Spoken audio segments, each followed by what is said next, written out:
বল। হ্যাঁ আম্মাকে যাই বলবা পাস্তা খাবো। তুমি যে বলো না আম্মু বানাই দিবে তো, বা যা জ্বলাইছে আমাকে তুমি। আমি বললে আম্মা বানাবে না, তুমি বললে বানাবে। আচ্ছা যাও না, আমি বলে দিচ্ছি, তুমি যাও। তুমি দেখবা আমি বললে যে আমার পাত্তা দিবে না।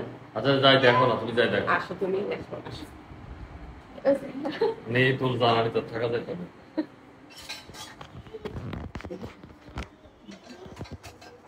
আম্মা হ্যাঁ পাস্তা খাবো। নুডলস বানাইছে, আজকে নুডলস খাও। আমি বলি নাই তো, যে সুফল বলছে। আচ্ছা আম্মা পাস্তা বানান, পাস্তা খাবো, পাস্তা বানাইতে পাস্তা খাবো। আচ্ছা 10 মিনিট অপেক্ষা করো, বানাই দিচ্ছি। চলো হয়ে গেছে। দেখছো এইগুলো আমার কোনো দাম আছে? দাম আছে, দাম আছে, দাম থাকে। আমার কোনো দাম নেই। সুফল বলো কেমন আছে?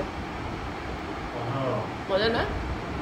আম্মু যখন রান্না করতেছিল বুঝছো, আমি পরিমাপ দেখে দেখে এগুলোকে লাইড়ে লাইড়ে দিচ্ছিলাম, এই জন্য এত টেস্ট হচ্ছে। হ্যাঁ আম্মু পাস্তা বানাইতে পারতো না তো? আমার তুমি পাস্তা বানাইতে পারতা? আমি শিখেছি না তোমাকে। এখনো তো আম্মু একলা একলা কিচেনে যায়, পাস্তা বানানোর সাহস পায় না।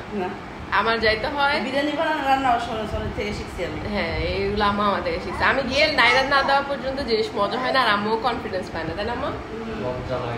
সবকিছু আমি সোনার কাছ থেকে শিখছি। মুরগির রান্না, গরু কালা ভুনা সবকিছু সোনার থেকে শিখছি। আম্মু তুমি সত্যি করে শুধু শুধু আমি বলছি না, আমি তোমার দেখাইছি না রেসিপি। হ্যাঁ হ্যাঁ আমি যতক্ষণ না পর্যন্ত নাড়ানাড়ি করে দেবো ততক্ষণ পর্যন্ত আম্মু পারফেক্ট করতে পারে না। আমি লবণ দেখা দিব, তারপরে রান্না পারফেক্ট হয়। তো বড় বড় শেফরা তো এরকমই করে, ঠিক না আম্মু? তারা কি ডাইরেক্ট রান্না করে?